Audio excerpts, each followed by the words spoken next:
नमस्कार, किस्सा यूपी का देख रहे हैं आप और मैं हूं आपके साथ दिव्या सिंह। उत्तर प्रदेश के वाराणसी जिला कोर्ट के आदेश के बाद ज्ञानवापी परिसर के व्यास जी तहखाने में पूजा पाठ शुरू हो गई है। जिला कोर्ट के आदेश के खिलाफ मस्जिद पक्ष इलाहाबाद हाई कोर्ट पहुंचा था, लेकिन उन्हें यहां से राहत नहीं मिली। मुस्लिम पक्ष की अपील पर जस्टिस रोहित रंजन अग्रवाल की बेंच ने सुनवाई की। सुनवाई के बाद 6 फरवरी तक हाई कोर्ट ने पूजा पर रोक लगाने से इनकार कर दिया। बता दें कि मुस्लिम पक्ष 17 जनवरी 2024 के आदेश को चुनौती देने की बजाय ज्ञानवापी में पूजा रोकने की मांग करने कोर्ट पहुंचा था, जिसके बाद इलाहाबाद हाई कोर्ट ने अब मुस्लिम पक्ष से अपनी याचिका में संशोधन करने के लिए कहा है। वहीं हाई कोर्ट के फैसले के बाद AIMPLB का कहना है कि देश की न्याय व्यवस्था पर बहुत बड़ा सवाल खड़ा हो रहा है। साथ ही कहा है कि इससे न सिर्फ देश के 20 करोड़ मुसलमानों को बल्कि देश के सेकुलर हिंदुओं और सिखों को भी सदमा लगा है। आज इसी मुद्दे पर चर्चा करने के लिए मेरे साथ स्टूडियो मौजूद हैं कैपिटल टीवी के एग्जीक्यूटिव एडिटर राजीव जी। सर, आपका स्वागत है। धन्यवाद। एक बार फिर से अब हाई कोर्ट ने भी तगड़ा झटका दिया है मुस्लिम पक्ष। देखिए, तगड़ा झटका तो देना ही था, ये झटका नहीं है, ये करंट है। एक तरीके से इन लोगों को अपनी गलती का एहसास नहीं हो रहा है। लेकिन ये all India Muslim personal law board, इसने क्या कहा? न्यायपालिका पर सवाल उठाया जा रहा है।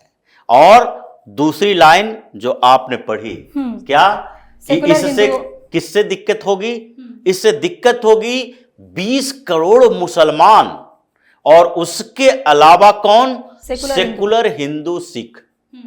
मतलब 20 करोड़ मुसलमान सेकुलर नहीं है, वो तो सिर्फ मुसलमान है। लेकिन सेकुलरिज्म जो शब्द गढ़ा गया, ये हिंदुओं और सिखों के लिए। जो हिंदू और सिख सेकुलर हैं उनको न्यायपालिका से तकलीफ होगी। जो कट्टर मुसलमान हैं 20 करोड़, उनको न्यायपालिका से तकलीफ होगी। और जो सेकुलर हैं और सेकुलर नहीं हैं, उसके बीच एक पुल का काम कौन कर रहा है? ये कट्टरपंथी मुसलमान। मतलब all India personal law board, इसने सवाल क्या उठाया कि न्यायपालिका अब सही फैसले नहीं दे रही है। कहने का मतलब तो यही था। तो सबसे पहले तो सुप्रीम कोर्ट, हाई कोर्ट जो स्वतः संज्ञान लेता है, जिस तरह से अलग अलग मामलों में सुओ मोटो लिया जाता है। मणिपुर में हिंसा फैली, एडमिनिस्ट्रेशन अपना काम कर रहा था और उसके बाद वहां पर केंद्र सरकार की भूमिकाएं बढ़ रही थी। प्रधानमंत्री अपील कर रहे थे, गृह मंत्री वहां की व्यवस्थाएं देख रहे थे, पैरामिलिट्री फोर्सेस भेजे गए, यहां तक कि वहां के DGP को कोऑर्डिनेशन के लिए कहा गया, चीफ सेक्रेटरी बदल दिए गए। ये पूरी प्रक्रिया हो रही थी। लेकिन हंगामा किसने किया?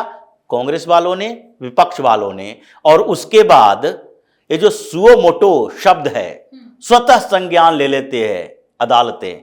तो सुप्रीम कोर्ट में स्वतः संज्ञान लिया गया। चीफ जस्टिस चंद्रचूड़ सीधे आ गए मैदान में कि मणिपुर में जो चल रहा है, केंद्र सरकार जवाब दे, क्या कर रही है। हम इसके लिए जांच कमेटी बनाएंगे, रिटायर्ड जजों की बना दी, वहां पर भेज दिया। जैसे कि सुप्रीम कोर्ट के जज हों या वकील हों या फिर जांच करने वाली कमेटी के सुप्रीम कोर्ट के रिटायर्ड जज हों, हाई कोर्ट के रिटायर्ड जज हों, ये लोग क्या मैदान में लाठी डंडा बंदूक लेकर जाकर शांति व्यवस्था स्थापित करेंगे? सिर्फ जांच की बात हो रही थी। क्यों हो रही थी? क्योंकि कुछ वीडियो आ गए थे और उस वीडियो में कुकियों को तकलीफ दे दी थी। कुकियों के बारे में वीडियो थे। अब स्वतः संज्ञान नहीं लिया जा रहा, जबकि एक मैतेई बच्चे की जीभ काट दी गई, उसका गला रेत कर हत्या कर दिया गया, वीडियो सामने आया। वो 2-3 महीना पहले उसको अगवा किया गया था और उसके परिवार वालों ने पहचान की कि ये हमारा बच्चा है। मैतेई हिंदू है। कुकी जो कि क्रिश्चियन थे, उससे इन लोगों को स्वतः संज्ञान लेने के लिए एक तरीका मिल गया। फिर भी ये 20 करोड़ मुसलमान क्या कहता है कि हमें न्यायपालिका से दिक्कत हो रही है, इनके फैसले हैं जो सही नहीं है। जब फैसला इसके पक्ष में दो तो ये खुशियां मनाते हैं, जब फैसला विरोध में हो जाए तो इन्हें तकलीफ होती है। लेकिन फैसला विरोध और समर्थन में सबसे ज्यादा सवाल तो हिंदुओं को उठाना चाहिए। क्योंकि इसी मामले में अगर आपने अर्जेंट हियरिंग के लिए एक याचिका दायर की सुप्रीम कोर्ट के अंदर, रात में सुप्रीम कोर्ट का दरवाजा खुल गया, फिर सुबह 3 बजे चीफ जस्टिस डीवाई चंद्रचूड़ ये खड़े हो गए, याचिका रिजेक्ट ही किया, हाईकोर्ट जाने के लिए बोला, वो तो एक दिन बाद भी कर सकते थे। उसके बाद 2 दिन का मौका मिलता, इन लोगों को आराम से याचिका बनाते और उसके बाद हाईकोर्ट जाते। लेकिन इसमें इन लोगों को चैन है नहीं, फ्रस्ट्रेशन है, तो फ्रस्ट्रेशन में तो गलत काम होगा और इन लोगों ने एक भूल कर दी जी। उसी भूल का नतीजा है कि फिर 6 फरवरी के लिए समय मिल गया कि आप पहले ये समझो कि जिस जगह के लिए आप याचिका दायर कर रहे हो उसमें मेन मुद्दा क्या है। 17 जनवरी को क्या हुआ था? 17 जनवरी को जिला अदालत ने एक फैसला दिया जिसमें डीएम को रिसीवर बनाया गया। मतलब जो ब्यास जी तहखाना है वो डीएम के कब्जे में आएगा, पोजीशन उसके पास होगा, एडमिनिस्ट्रेशन के पास होगा, क्योंकि पहले भी तो एडमिनिस्ट्रेशन के पास ही था और एडमिनिस्ट्रेशन को वो सुपुर्द कर दिया गया। उसके बाद पूजा की याचिका पर सुनवाई हुई कि नहीं, यहां पूजा अर्चना की जा सकती है। अब आपको तकलीफ किस बात से हुई? इन लोगों का कहना है कि जब जिला अदालत ने कहा कि 7 दिन के अंदर पूजा की व्यवस्था की जाए, काशी विश्वनाथ मंदिर ट्रस्ट को पुजारी नियुक्त करने का अधिकार है और डिस्ट्रिक्ट मजिस्ट्रेट डीएम साहब को एडमिनिस्ट्रेशन का अधिकार है, वहां पर व्यवस्थाएं कर दी जाए। अब जिला अदालत का फैसला जो 17 तारीख को आया था उसमें तो पहले ही वो जगह डीएम के पास सुपुर्द कर दी गई थी, तो 17 तारीख के बाद से ही वहां पर सारी व्यवस्थाएं हो गई थी। जब अदालत ने फैसला सुना दिया कि पूजा की जा सकती है तो फिर देर किस बात की? फिर इतना 7 दिन का समय तो मैक्सिमम था कि 7 दिन कम से कम देना चाहिए। अब जज साहब भूल गए होंगे कि सरकारें बदल गई है, अब 7 दिन की जरूरत नहीं है, 7 घंटे में ही इस तरह के काम हो जाते हैं। प्रशासन चुस्त दुरुस्त है, वहां पुलिस भेज दी गई और इन लोगों ने क्या किया, जैसे ही पूजा शुरू हुई दूसरे दिन सारे मुल्ला मौलवी अनाउंस करने लगे माइक से, अपने अपने मस्जिदों से लोगों के घर जा जाकर बोल रहे हैं कोई भी मुसलमान दुकान नहीं खोलेगा, सब हड़ताल पर चले जाओ, चले जाओ। तकलीफ किस बात की है? हम तो चाहते हैं, हिंदुओं को तो ये चाहिए कि भाई मुसलमान दुकान बंद कर रहे हैं उसे हमेशा के लिए बंद ही रहने दो और ऐसा कर दो व्यवस्था कि उसकी दुकान बंद ही हो जाए या आपस में ट्रेडिंग करते रहे। जब इनको लगता है कि 20 करोड़ मुसलमान हिंदुस्तान की अदालतों के अनुसार नहीं चलेंगे, कानून के अनुसार नहीं चलेंगे, तो फिर तुम अपने रास्ते पे चलो, हम अपने रास्ते पे चलते हैं। तुम्हारे साथ कोई बार्टर सिस्टम, ट्रेडिंग, काम, आर्थिक व्यापार कुछ हो ही नहीं सकता, क्योंकि तुमने पहले ही अपने सारे दरवाजे बंद करके रखे हैं। तुम यहां रह गए क्योंकि तुम्हारी एक बड़ी साजिश थी। तुम सोच रहे थे ये हिंदुस्तान को हिंदुओं के हवाले छोड़कर कैसे चले जाएं, यहां पर हमारा प्रेजेंस चाहिए। ये जो हजारों की संख्या में यहाँ मस्जिदें हैं वो सब तोड़ दिए जाएंगे, हम यहाँ पर उसे बचाने के लिए रहें, कम से कम ये दिखाते रहे कि हिंदुस्तान में मुसलमान भी है। ये तुम्हारी साजिश थी, क्योंकि तुमने मांग की थी पाकिस्तान की, और पाकिस्तान की मांग इस आधार पर नहीं हुई थी कि सिंध बलूचिस्तान पिछड़ा हुआ है तो वहां पर एक अलग राज्य बना दिया जाए। जैसे मान लेते हैं बिहार से अलग हो गया झारखंड, आंध्र प्रदेश से तेलंगाना अलग हो गया, एक राज्य बना। उसका आधार क्या दिया गया कि यहाँ के इंडिजिनस लोग जो हैं, जो वहाँ के मूल निवासी हैं, झारखंड जैसे जगहों के, उत्तराखंड जैसे जगहों के, इन जगहों पर चूंकि पहाड़ी क्षेत्र है, डेवलपमेंट बड़े राज्य के स्तर पर वहां सही तरीके से नहीं हो पा रहा है। वहां के लोगों को परेशानी इस बात की है कि यहां जो बड़ा राज्य में खर्च ज्यादा हो जाता है, हमारे छोटे से क्षेत्र के लिए विकास की परियोजनाएं उतनी नहीं हो पाती है जिससे हम तीव्र गति से विकास कर सके।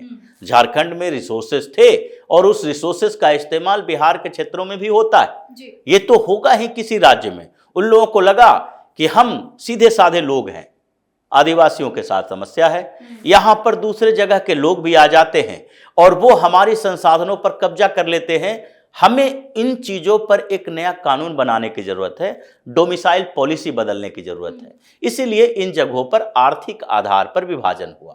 कहीं राज्य जो बने वो सबसे पहले बने किस आधार पर? भाषा के आधार पर। भाषाई राज्य, भाषाई आधार पर राज्य बनाने की बात हो रही थी।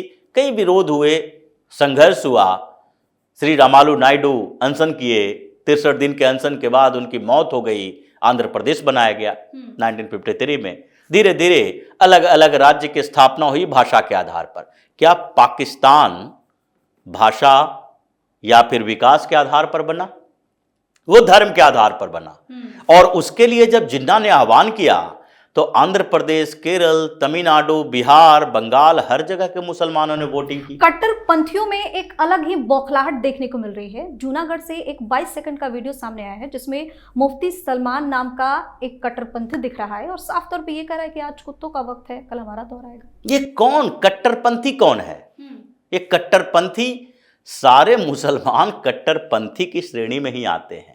2-4% अगर उससे बाहर हो गए तो उसे कहा जा सकता है कि एक मिसाल के तौर पर है, क्योंकि ज्यादातर वही कट्टरपंथी शब्द ही इन्हीं लोगों के लिए बना है। इस्लामिक कट्टरपंथ, एक क्रिश्चियन कट्टरपंथी नहीं होते हैं।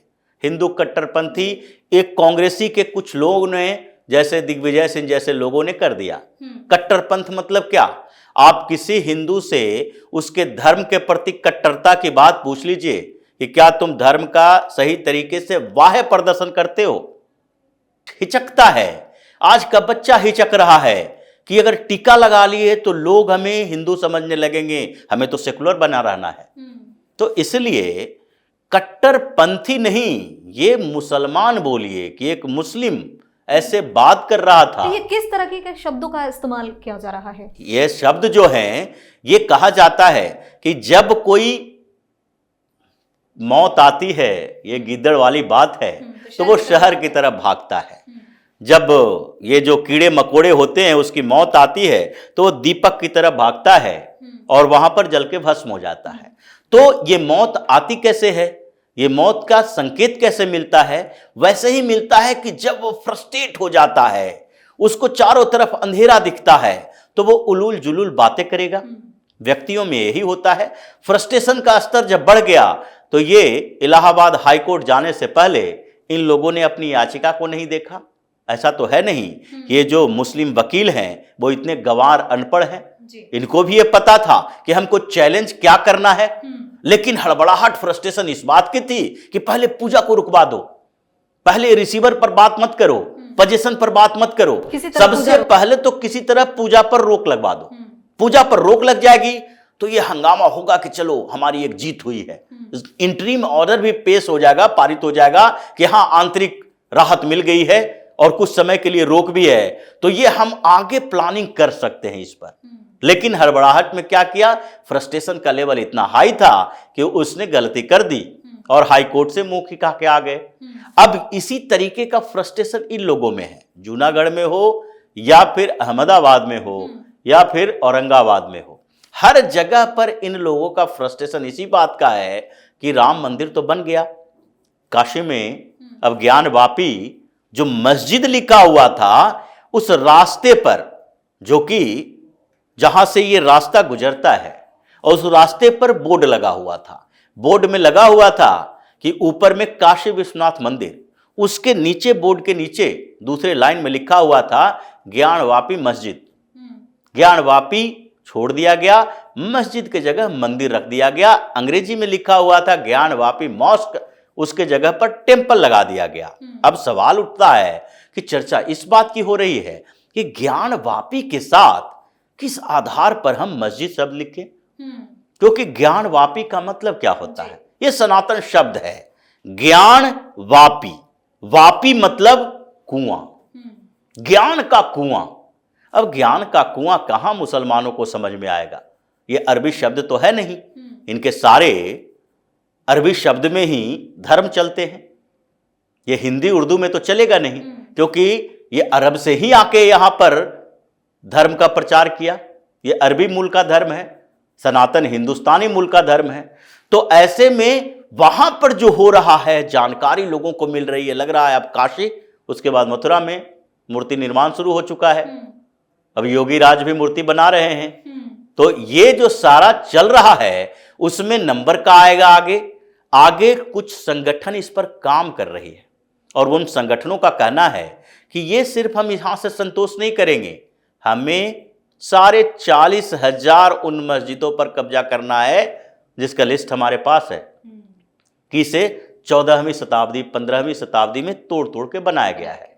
ये 1206 के बाद जो मुसलमानों ने यहां पर तांडव मचाया है और जहां जहां मस्जिदें बनाई गई है मंदिरों को तोड़कर उन सब पर कब्जा करेंगे, चाहे लीगल तरीके से करना पड़े या उसके लिए लीगल तरीकों को बदलना पड़े। आपके पास संविधान है, संविधान की सुरक्षा करने की जिम्मेदारी जिसके पास थी उसने 1991 में एक कानून बना दिया।